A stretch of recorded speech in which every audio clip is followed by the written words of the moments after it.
Hi guys, as we know, in order to grow the economy and in turn fund public services, you need workers. However, since the Tories ended freedom of movement to the great joy of Brexiteers like Priti Patel, it has meant that pretty much every sector of the economy is struggling to find the workers they need. Recently, the chance of a worker scheme with the EU collapsed, which would have been a bit of a shot in the arm to industries desperate for staff. So this point was raised by Tim Farron of the Liberal Democrats and received a pretty poor response from the Trade Secretary. Have a listen. Mr. Speaker, a successful industrial strategy obviously has to include a wise workforce strategy. The issues we face in our community in the Lakes and Dales of Westmoreland is that we have a workforce that is far too small for our needs and is sadly shrinking. 66% of hospitality and tourism businesses in the second busiest visitor destination in the country are working below capacity because they don't have enough staff. There are two main issues, lack of places for people to live that are affordable and lack of access to bringing people in from overseas. So would he support the extension of housing grant to build more social rented homes in Westmoreland and also a youth mobility visa deal with the European Union to allow us to bring some people to supplement our existing but far too small workforce? Yeah, I think the Honourable Member makes, I think, a really important point, which are there are common areas of concern that we would all have about the United Kingdom economy as a whole, the poor productivity since the financial crisis, the level of growth not delivering the living standards and public services that we want, that low investment figure. But there are also, I would say, specific challenges in each part of the country that are different. And I think the relationship between national policy and local policy and local leadership is the way you address those issues. He is an extremely skilled parliamentarian. He's hung on a couple of issues that are clearly beyond the remit of the Department for Business and Trade there, but he's done that very, very well, but particularly in relation to the reset of the relationship with the European Union. Look, there are practical, pragmatic things I will ask all members to support, particularly on the recognition of professional qualifications, for instance, where I think this could have been part of a deal and what we are planning in terms of food and agricultural products if we can be successful in that negotiation. Those are our asks. There will be other things from the other side and we have to work with our partners to negotiate those things. But I recognise the key point he is making, which is, yes, there are UK-wide needs, but there are specific needs in each area, and we've got to get it right for his area and for mine and for everyone's here. That's pretty poor.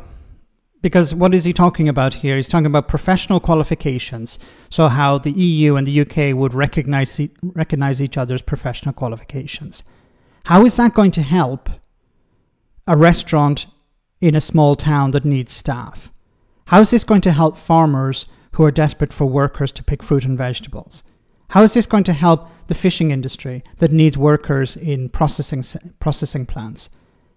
This is not going to fix the problem. We had hoped that the UK would be open to something like a worker scheme, at least that. But it seems the red lines of Brexit have come back to haunt pretty much everyone.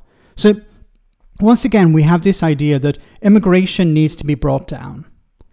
And we're going to see over the next number of years pressure being applied, probably through select committees, pressure being applied to the Trade Secretary to put pressure on the Home Office to do something about immigration. And what I mean by doing something about immigration, it means making it easier for businesses to get the workers they need. Because the whole crux of the problem here is that Labour need to grow the economy. They keep saying we need to grow the economy in order to fund public services. But how can you grow the economy if you don't have the workers you need? How are businesses supposed to expand if they can't access the workers? If you're putting up barriers to those businesses, then they're not going to expand. They're not going to pay higher taxes. They're not going to contribute to the exchequer. If they're not contributing, then you're not going to be able to rebuild public services. Why is this so difficult for people to understand?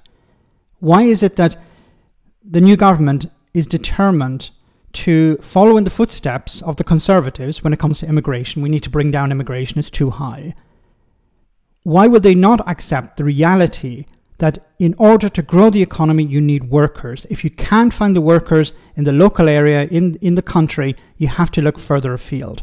And if you're bringing people in from close by, it's easier to have an immigration system that has less of an impact, and I hate saying this, but less of an impact on society. Because as we saw when the UK was a member of the European Union, Europeans would come over, young people, work, and then they would return to their home countries eventually.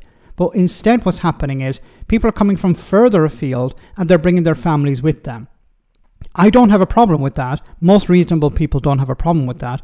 But it seems political parties do, and they're seeing it as a negative. So they're trying to bring down immigration while at the same time claiming that they want to grow the economy.